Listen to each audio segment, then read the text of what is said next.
Okay, let's start with the tools. Starting from the left, you're going to see this apple peeler corer right here. This is 20 bucks at Bed Bath & Beyond. It's an awesome tool. You don't need to have all of the peelers and whatever. Behind that is my version of a garbage bowl. It's a sink top composter to catch your clippings. Then you want a couple of measuring cups, 1 cup and 1/3 of a cup. And you see my little lemon pokey thing to get the juice out because this pie involves lemon. Then you've got some measuring spoons, and this is an awesome tool right here, as you're gonna want lemon zest. I don't use a pie bird, look it up if you don't know what it is. I use a cookie cutter to vent the crust. This is an awesome tool right here for scraping up the extra flour when you're done, because that can be kind of a mess.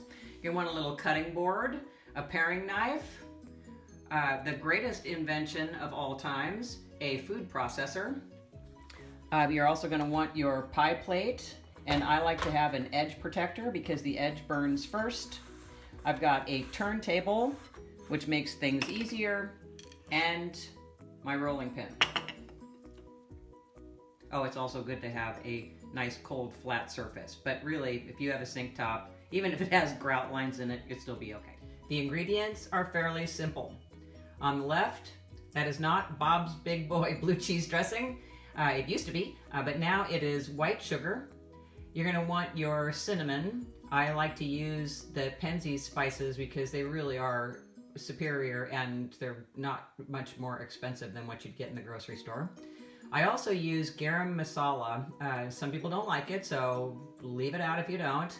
If you're going to not use that, then I recommend a very small amount of nutmeg. Go easy on the nutmeg. You're gonna want 2 sticks of very cold butter. Yes, that is vinegar, and I won't be able to explain the chemistry of it, but I just know that it works. I've got salt in the background. I've got 5 large apples and a lemon and regular old all-purpose flour. Now let's talk about apples for a second.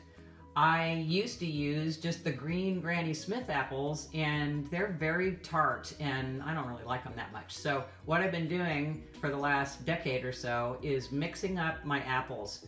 I'll get 2 of each kind, like a Pink Lady and a Rome. So I just have a variety of apples. Now I have 5 of them because they're big. If you have smaller apples, then you'll want 6 or 7 because you really want to pack that baby. Okay, so I've got my flour, sugar, and salt in the food processor, and I'm going to whirl it for just a second. One of the things you need to know about flour is you don't want to overwork it or it gets tough and yucky. Oh, by the way, the audience in the back is optional. If you want to see my Barbie monologues videos, they are on YouTube.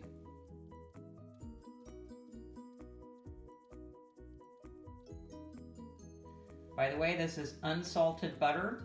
I guess I'm kind of a control freak because I like to cut it up into the same size squares. There is a good discipline to that. It will combine more evenly if you cut it into a good chunk. So this is my butter in progress. And now the butter's in the food processor, and let's just have some live action, shall we? I'm just pulsing it because, again, I don't want to work the crap out of it. And then I might check what's going on in there. You want it to look like there's little baby peas worth of butter in there. So I'll do it a couple more times. I lost the little thingy that goes in here, so I just put my hand over it. Okay, that looks real, real good.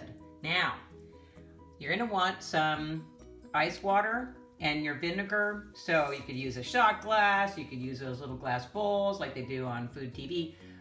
And you want your vinegar in one and your ice water in another. When you're first starting out, I recommend measuring things really well, and this includes the water. So the instructions are 4 to 6 tablespoons of ice water and 2 teaspoons of apple cider vinegar. What I have done here is take a couple of 3 teaspoons of ice water with the vinegar, and I'm going to start pouring that in and see where I am. I've done this long enough that I can kind of eyeball it now, but here I am drizzling this in while I do that. Now, it's still super watery, or not watery, it doesn't have enough water in it, so now I'm gonna add a couple more tablespoons. The thing is, you want your dough to start sticking, so let's try it again.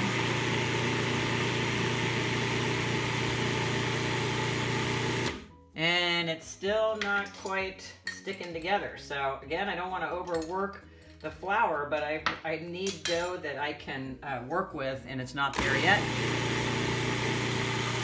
I'm gonna let it go for a second, and I think you can see that it's starting to stick together, so we are golden. So what I did here was I just dumped the food processor thing over into a pie plate that has some parchment paper in it. You can use plastic wrap. I'm trying not to use too much of that these days. And then I'm gonna carefully get this thing out of here. And then I just wanna start pushing it together. Again, not working it too much. Not gonna make a fuss about it. I'm gonna squish it down. I'm gonna cover it up. I'm gonna stick it in the refrigerator for about 20 to 30 minutes. While I do that, I'm going to be cleaning up, because cleaning up is a very good discipline. Do it. Don't wait. I've cleaned up my mess so far, and now I'm going to make the spice mix that goes on top of the apples. This is good to do ahead. Now what I've got in here, you saw the ingredient list. There's sugar. Oops, I forgot the flour. So I'm going to put some flour in. Whoa! Because that helps thicken everything up. So a couple tablespoons of flour.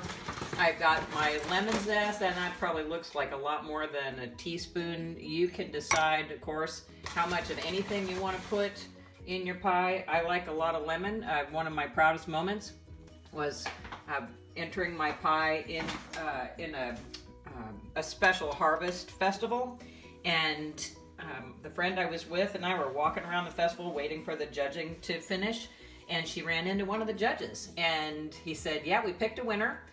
It was the only one that had a lemon flavor, and so I knew I had won. That was awesome.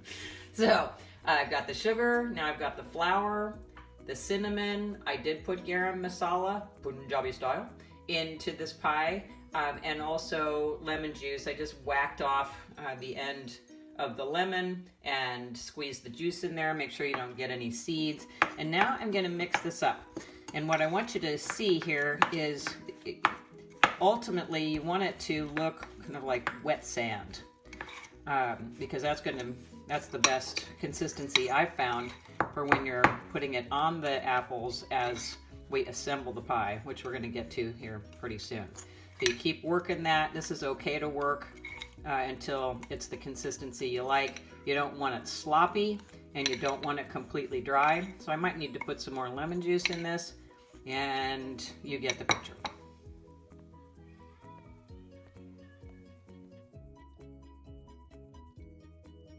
This is so fun. I've got my crust out of the frig. I kind of squished 2 pieces together. I'm gonna take the slightly larger piece for my bottom crust. I've got my pile of flour, which I'm gonna need so that the crust doesn't stick to the countertop. My spice mix is ready to go, and I'm preheating my oven to 425. Now here's where the technique comes in, and I just want you to be patient with yourself as you experiment with this.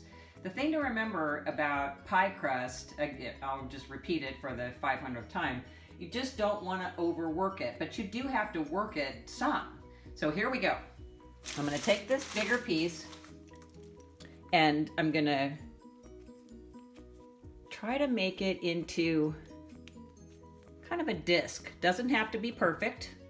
And I'm just going to set that aside, and I'm going to wrap up the rest of the dough and put it back in the frig.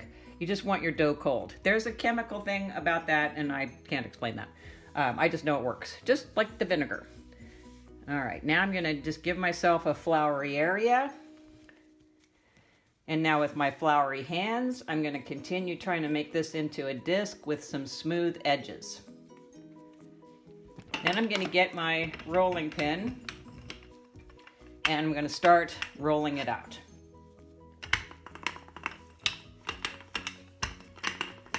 I'm gonna go in different directions, and occasionally I'm gonna carefully pick it up, turn it over, give myself a little bit more flour. And you see how the edges start to crack? I'm just gently going to squish them back together. Because if I allow a bunch of cracks, when I try to turn it over, it's gonna tear and then I'm gonna cuss. Going in different directions because I want to achieve approximately a large circle. Turn it over. If I have a funny area like this pokey thing over here, I'm going to try to roll that away from me. Then I'm going to roll it toward me. It also helps if you sort of drape it over your forearm. Yes, you're going to get flour everywhere. That's okie dokie. Fun to do with kids. Kids like to make a mess. Not too much flour, just enough to keep it from sticking, and I'm going to brush it off. And this dough is absolutely fabulous. I have to say, it's nice and smooth. It's not breaking up on the edges. I think I really got my temperature and my consistency just beautiful. All right, I'm gonna roll that out a little bit more, and then I'm going to carefully place it in my pie plate.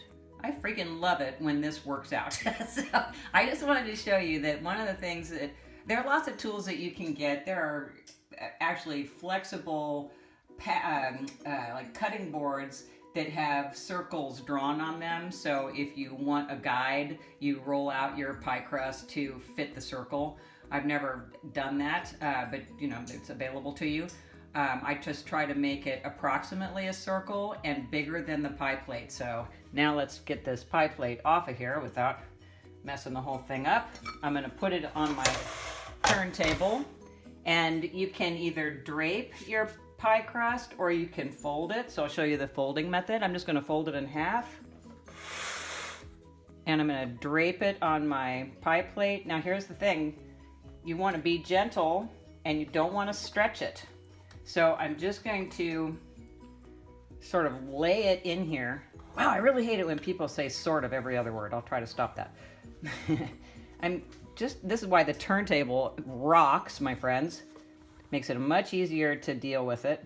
And I'm just laying it in there, not forcing it. So I might pick this up and drop it down in there. There we go. Because you want your pie crust to cooperate with you, so you must cooperate with it. All right, beautiful. So my pie crust is ready for trimming. Get my paring knife. And I just want a little bit of crust hanging over the edge. So without cutting yourself, I'm just using my fingers as a backstop, and I'm cutting off the excess. Now, when my daughter was little, and she is editing this video, by the way, and she is spectacular, she used to love it when I would take the extras and roll them out again and then cut them out with a cookie cutter, put some cinnamon and sugar on them, and bake them as cookies. I don't do it anymore, but you could certainly do that. And so I'm trimming. It feels really good. If you like doing this, you will become addicted to the feeling of a really well done raw pie crust. Now I'm not going to prick it or put beans in it or any of the stuff that you might have seen that people will do with pie crusts. Some pies will have you pre-bake the crust, and then you do want to use weights or whatever to keep it in shape, but that's not what we're doing here.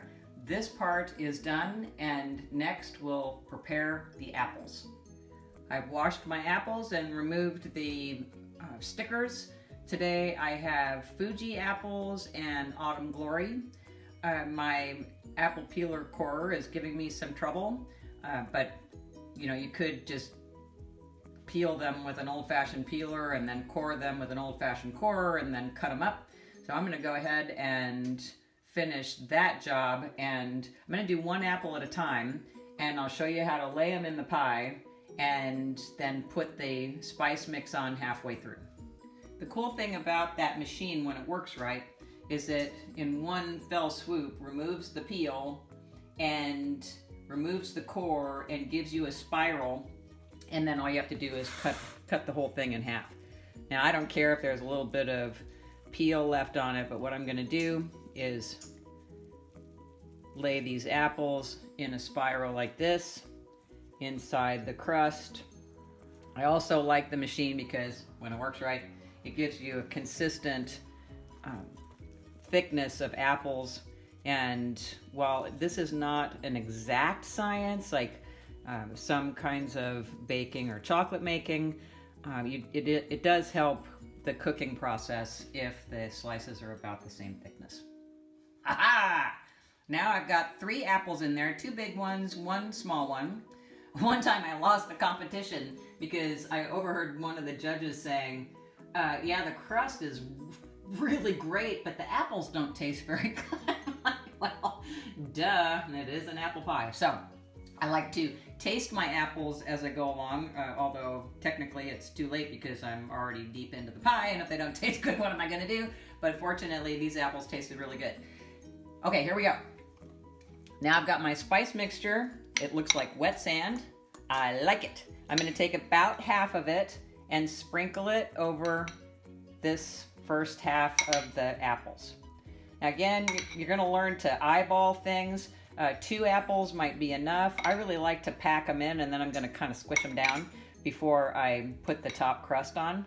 But you want to put this stuff on at this point of your construction.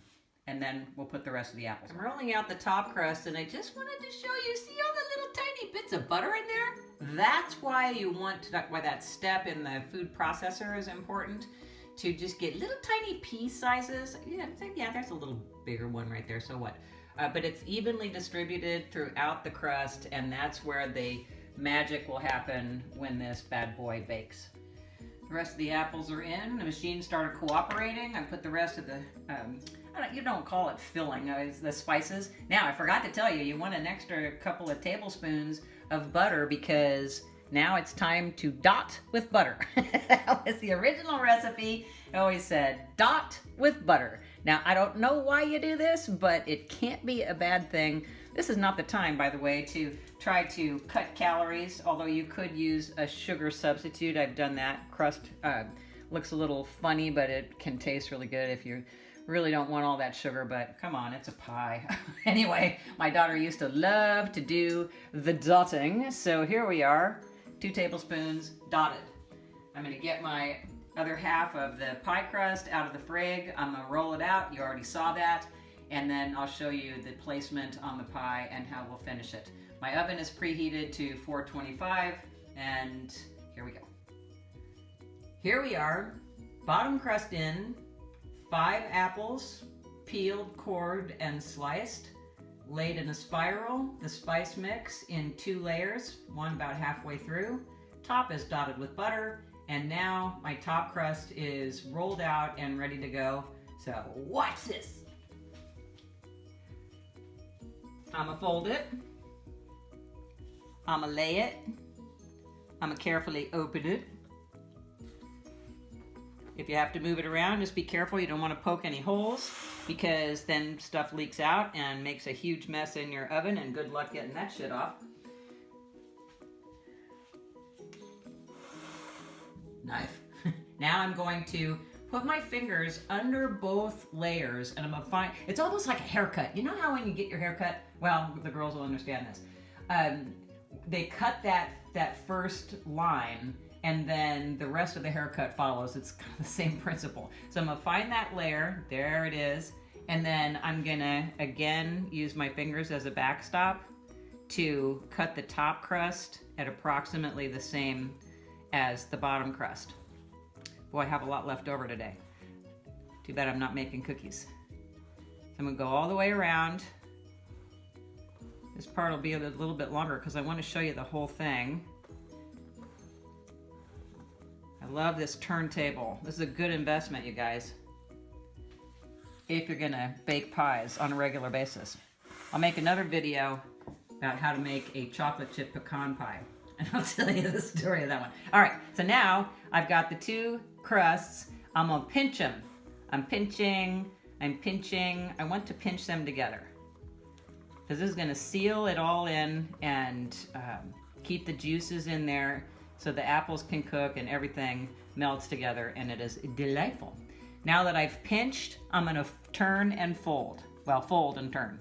Fold in.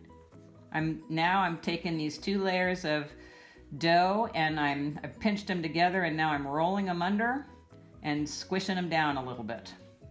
I want to form a seal as best I can. I've had pies overflow many times, and that sugar burns on, and oh my god. So, roll and squish, roll and squish, roll and squish, boom! Now, the last thing you want to do to the edge is make some kind of a decorative edge. So here's how I like to do it. I've got pinchy fingers, and I'm just gonna put my index finger there and pinch, and it makes just a nice little edge. So pinch, pinch, pinch. I'm gonna pinch all the way around. Pinchy, pinchy, pinch. Doesn't have to be perfect. I like kind of a rustic look anyway. This is a homemade pie. I don't want it to look like it came out of a factory. I figure when all is said and done, it's like a $150 pie. Oops, I poked a little hole. Nah. All right. Isn't she beautiful? Now we have to vent. You could, if you don't have cookie cutters or you don't like the idea of making a design, you can just use a knife. And I'll just do that now. You could make just a cross in the top. So if you don't do this, the crust will puff up when it bakes, and then when it cools, it falls, and it's just kind of not very attractive. I'm also going to use my apple-shaped cookie cutter. I'm going to press in. It kind of wants to bring the dough back out with it, but just be gentle. I'm going to press in. I'm going to do it 4 times. There we go. I just like the look of it. So you can get creative. Ah! That one wanted to come out all the way. And then, just for yucks, let's just do some little arrows. Boom. You're not going to hurt your pie venting. You'll hurt your pie not venting. Venting is very important. And we're vented. Hot diggity dog. Last step before we put it in the oven is this crust edge protector. There are lots of different kinds out there. I do recommend it. You could, the first time I did it, I used strips of foil, and what a pain in the butt that is. So it's worth it to go spend $6 or whatever this is to get this pie crust protector. Now I'm going to put it in the oven, and it bakes, depending on your oven, for about, well, start at 45 minutes and then see where you are. My pie has been baking for 45 minutes at 425, and maybe you can hear the sound. I hear it bubbling in there, and that's a good sign. Plus the top is getting nice and brown.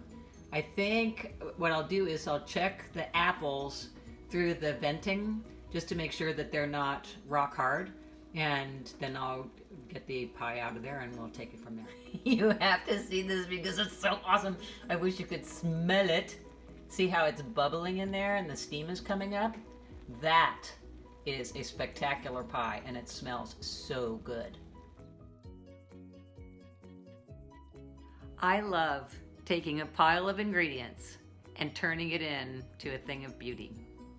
And I hope that you will go out and try your hand at a pie and feed your friends. Bake and release, because that is some good shit right there.